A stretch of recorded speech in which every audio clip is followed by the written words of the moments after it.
That's exactly what the Fed is going to do, unfortunately.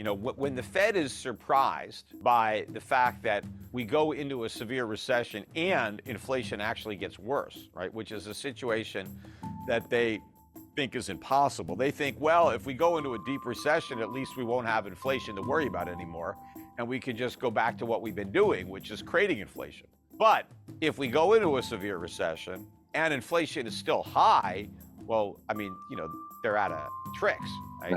But I think that despite that, when push comes to shove, the Fed is going to pick the poison that it thinks is the least toxic, right? And it's going to say, you know what?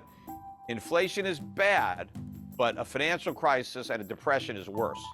So we're just going to have more inflation. We're just not going to get back down to 2%, maybe 3 or 4%, whatever they're going to say. But hey, we're never going to get to 2 because the cost of getting there is too high. So we're just going to have to get used to living in a world with higher inflation because it's better than the alternative. Now, it's not better than the alternative. It's way worse. But the Fed and the government won't know that. And even if they do know that, all they really care about is the short run.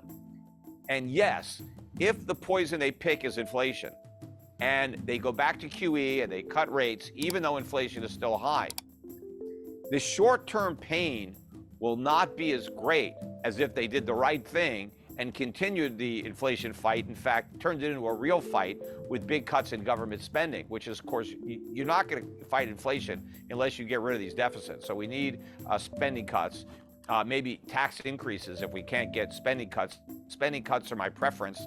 Tax increases would be the next choice, and not on the rich. Unfortunately, that's not going to work. So you got to raise taxes on the middle class and the working poor. So I'd rather cut spending to do that. But the inflation tax hits the poor harder than a sales tax would. When the politicians have to decide pain now or pain later, well, that's a no-brainer for the politicians. It's pain later, because later I might not be in office anymore. In fact, if we have pain now, I won't be in office because I'm going to lose the next election.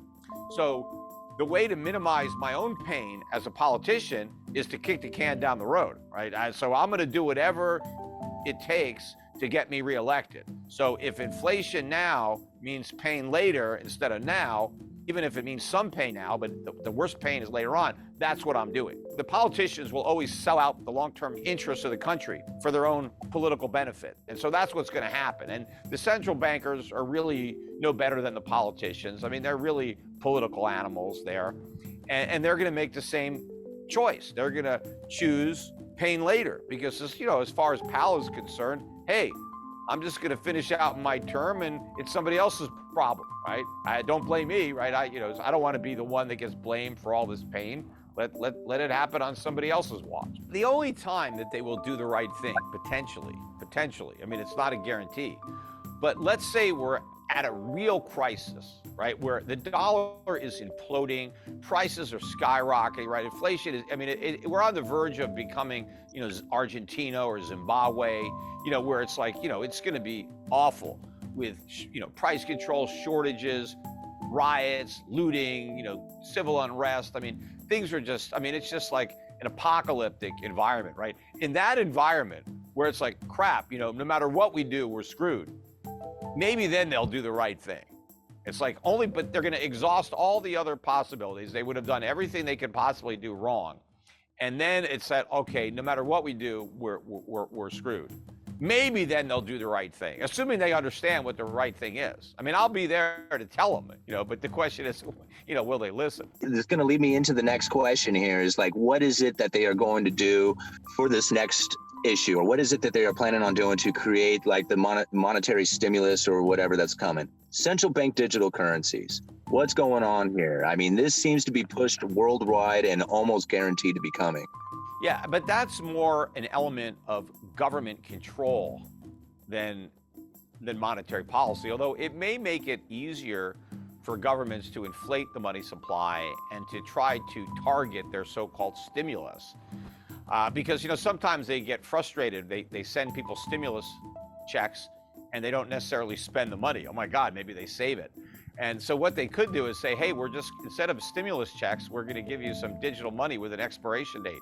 So here's your, we're going to load up your wallet and you got 24 hours to spend it or you lose it, right? Everybody's like, but then they might say, okay, you can spend it, but here's the only places that it's good, right? I don't know. They might try to micromanage. Oh, you can't use your money to buy a gun. You can spend it at Walmart or whatever. I don't know. But I mean, the part that I don't like about government issued, digital currency, as long as they don't eliminate cash, right, then it's not as big a deal. But they want to eliminate cash. That's what their goal is to get rid of all the bills. So you have no alternative but that digital currency.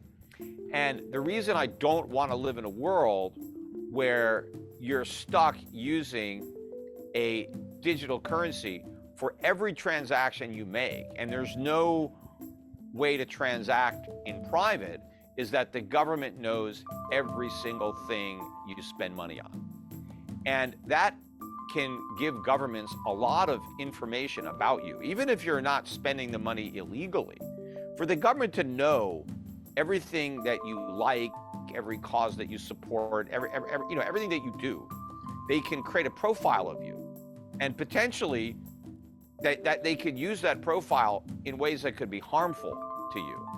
And a lot of the things that you're doing today with your money may be legal, but what if they're illegal in the future? Because people just assume that governments are benevolent and they're good, but they tend to get very corrupt and get very evil. And a lot of times the governments become the bad guys and the resistance is the good guy. And how do you overturn a corrupt government? Well, it's a lot more difficult if that corrupt government knows every single thing you're doing and can see all the places that you're spending your money. And they can crack down on anybody that becomes part of a resistance. And once the government knows that it's harder for the people to resist tyranny, well, they're more likely to become tyrannical. So it becomes a self-perpetuating prophecy. Lord Acton said, power corrupts, absolute power corrupts absolutely. And so the more power you give government, the more corrupt government becomes. So you always want to be vigilant when it comes to government. You don't want to give up your liberties just because, you'll get some extra safety. And because what the politicians are going to say is, oh, if we just eliminate cash, we'll make it harder for the drug dealers and the terrorists and the money launderers. And maybe that's true. But you know what we're going to lose a lot of our individual rights and freedom. And it's just not worth the trade-off. And from my perspective, being in the financial service industry, I already see through this charade. All of the anti-money laundering that we have now, the laws on the books, all that stuff, yes, they say it's here because of terrorists and drug dealers and criminals, but that's just for the public to get them to approve the laws. The one goal that all these governments have in mind, the criminals that they really want to catch, are the people not paying their taxes. That's really what they're going after, right? They want the tax money. And so they think that if they eliminate the cash economy, then they're going to collect more taxes. Because there's still a lot of people today that do some work under the table, get paid in cash. That's who the government is going after, not the drug dealers, right? It's the guy that's driving his Uber and he's getting some money in cash, or he's doing some odd jobs. And that's why they now want all these payment companies to report all these small transactions, like $600 or more. They want all these transactions reported. Why? Because people were having income and they weren't paying taxes. And yeah, I guess a lot of these people are breaking the law, but a lot of people are in a situation where if they don't break the law, they don't eat. There are some people that, hey, this is what I've got to do to make ends meet, because if I paid taxes, I couldn't earn enough money after taxes to cover my expenses. So the only way I could do it is to not pay the tax. And I'd rather have somebody working and not paying taxes than just sitting on welfare.